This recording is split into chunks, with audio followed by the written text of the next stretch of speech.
What's going on, everyone? My name is Jericho and welcome to an early morning video because I just got up and I saw that Razer actually announced a new product that I've been using for a while and I wanted to talk about. So first things first, this is not a normal video that I do. This is a product review and I never do these. Nobody asked me to do this. I'm doing it specifically to clarify some of the benefits of using the Ripsaw, which is their new capture card program. 2, I am sponsored by Razer, so if you think that might be a conflict of interest, keep that in mind. That said, I am going to try and be as unbiased as possible because I need to kind of outline this as somebody who's been YouTubing and streaming for ages now. This is a pretty big development. This is the Razer Ripsaw box. I have the Ripsaw. I'm using it right now for the camera, and you wouldn't know that because it looks like any other capture card. But the big thing about the Ripsaw that a lot of people are kind of are not grasping is the low latency. So let me take you guys back. When, Elgato came out, when the Hauppauge HDP bar was the main capture card, these are external capture cards that use USB 2.0 to get what you're seeing on your Xbox to your computer.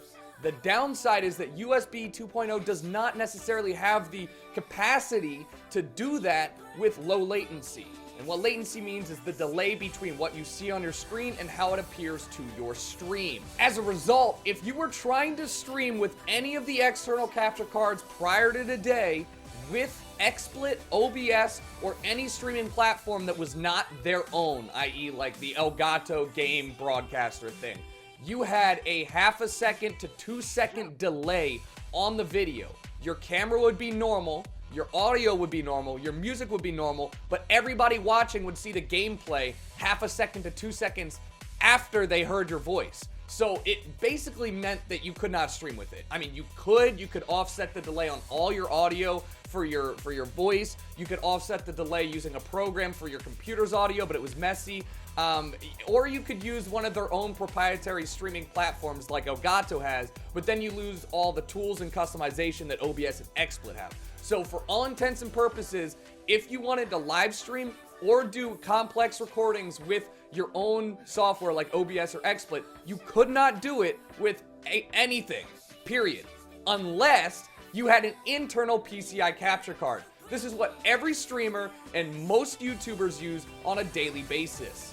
If you wanted to stream or make videos that were perfect, you didn't have to do any adjustments, it just, you plugged in and it worked, the only companies that would allow you to do that were companies that made internal PCI capture cards. PCI means it plugs right into the PCI slot, same as your graphics card, for example, in your computer tower. I don't think they make these for Macs. I could be wrong, but I've never owned a Mac tower, so I don't know. I've never done that research. But those companies were Blackmagic, Elgato on a later date, and Avermedia. And most YouTubers and streamers use Avermedia or Elgato because they're both pretty easy to set up. But this meant that if you wanted to do any of that, you had to buy a large PC, a gaming PC, which is kind of prohibitive for a lot of people out there. A lot of you guys started like I did with a laptop, and you don't have the room or the space or the ability to do that. What the Ripsaw does is it uses USB 3.0, and unlike the USB 2.0, it is faster, better, stronger, you get the point. So it basically allows you to stream, can you please move? It allows you to stream and record gameplay videos on OBS, XSplit, whatever, without having to adjust any settings. It plugs in, Razer Synapse updates the drivers, and that's it. You're done. It works. Just like an internal PCI capture card. And that's really big for professional streamers like myself, because whenever I travel, one of the biggest things is I can't record anything. Like, I can record vlogs, but I can't use my Elgato to plug into my computer and use my whole overlay setup and all that jazz. I have to add that in post effects, and that's just sometimes you don't have the ability to do that. You don't have all your files on your laptop, whatever.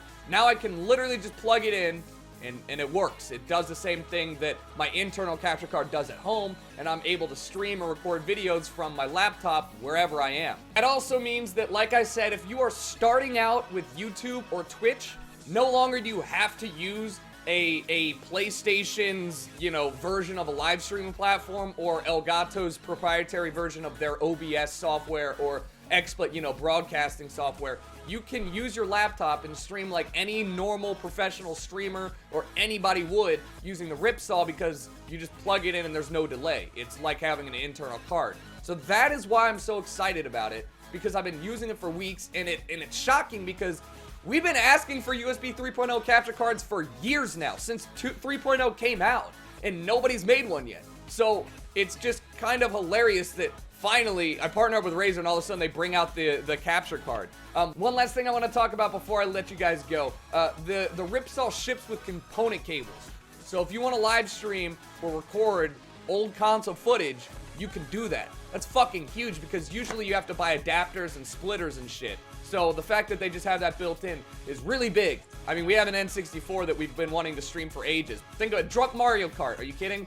Now we can do it. So I think it retails at 180 bucks. In case you're wondering what the price point is for other capture cards, they're around 150 to 180 bucks. So Razer is on the higher end of that. That said, the 30 bucks is worth it because it's in a whole league of its own. I mean, there's no other external capture card that can do that without any effort setting it up. So I just wanted to clarify because I saw a lot of questions on Twitter about how it exactly differs itself from other capture cards. Hopefully that gives you guys an overview. If you have any questions, hit me up on Twitter. Like I said, I've been using it. Hopefully I'll talk to you guys later. Peace.